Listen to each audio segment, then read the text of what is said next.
अस्सलाम वालेकुम प्यारे दोस्तों, इस वक्त हम आए हैं जनाब रेगिस्तान के इलाके में। ये आप देख सकते हैं कि दोनों भाई आ रहे हैं। रेगिस्तान का ये एरिया है, यहाँ पर पानी बहुत कम मिलता है और आप ये अंदाज़ा कर सकते हैं कि कितनी खुश्क और बंजर ज़मीन है ये। यहाँ पर पूरा अप्रैल भी गुजर चुका है, अब मई भी गुजरने वाली है, तो अभी तक बारिश का नामो निशान तक नहीं है। अभी तक कोई बारिश नहीं आई है और ये लोग अब क्या कर रहे हैं कि सारे गांव वाले इकट्ठे होकर इन्होंने मन्नत मानी है कि हम ना ये लड़के को नहला रहे हैं।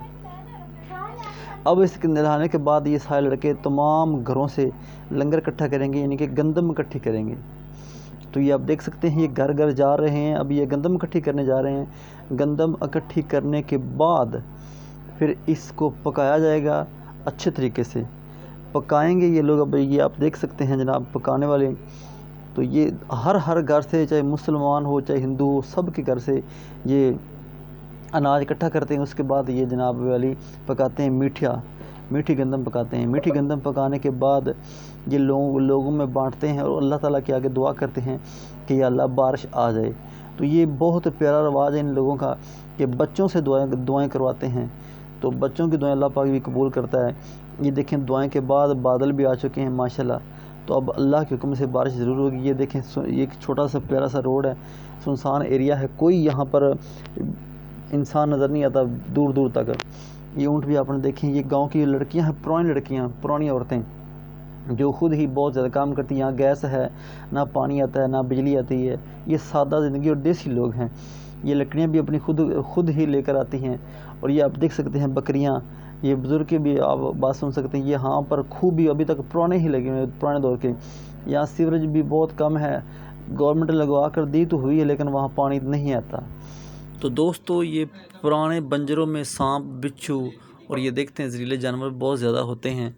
यहाँ पर ज़िंदगी गुजारने का बहुत ही अनोखा रवाज है। ये देखते हैं, कोई चारा घास नज़र नहीं आ रहा और बहुत ही मुश्किल तरीन पानी यहाँ से मिलता है। ये देखें, गवर्नमेंट ने लगवा कर तो दिया है, लेकिन ज़िम्मेदारी नहीं ली हुई। कोई पानी इधर नहीं है, कोई किसी को पता नहीं है, कोई जिए मरे, लेकिन पानी अब हर बंदे ने अपना अपना खुद ही इकट्ठा करना है। बहुत दूर दूर मीलों तक ये लोग सफ़र करके पानी लेकर आते हैं। आता है, लेन ही नहीं आ रही, 2 दिन पानी कहाँ से आएगा? पाइपलाइन नहीं छोड़ेंगे तो कहाँ से आएगा?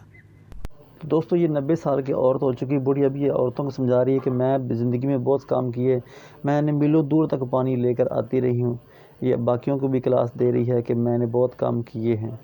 तो प्यारे दोस्तों, आप देख रहे हैं कि जैसा कि मैंने आपको बताया कि ये 2-3 गाँवों ने मिलकर ये खूह बनवाया हुआ है। जब बारिश आती है, जो आप गोल दायरा देख रहे हैं, इधर पानी आता है तो पानी अंदर चला जाता है, खूह के अंदर जमा हो जाता है। फिर ये 2-3 4 महीने यही पानी से गुजारा करते हैं। आप देख सकते हैं कितनी कदर है इस पानी की। इसी पानी से इन्होंने नहाना है, इसी पानी से इन्होंने कपड़े धोने हैं, इसी पानी से इन्होंने सारे काम करने हैं। ज़िंदगी इसी पानी से गुजारनी है। एक हम हैं जो मर्ज़ी करते हैं, हमें परवाह नहीं होती। हमें अल्लाह की नेमतें इतनी ज़्यादा है कि हमें एहसास तक नहीं है।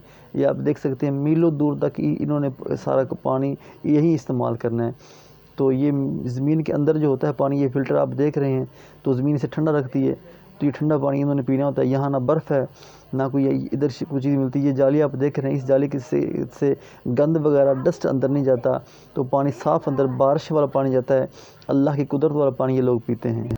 तो प्यारे दोस्तों, जैसा कि मैंने आपको बताया, ये देखिए बारिश हम दिखा रहे हैं। तो इंशाल्लाह मिलेंगे नेक्स्ट वीडियो में। अब तक जी इजाज़त, अल्लाह हाफिज़।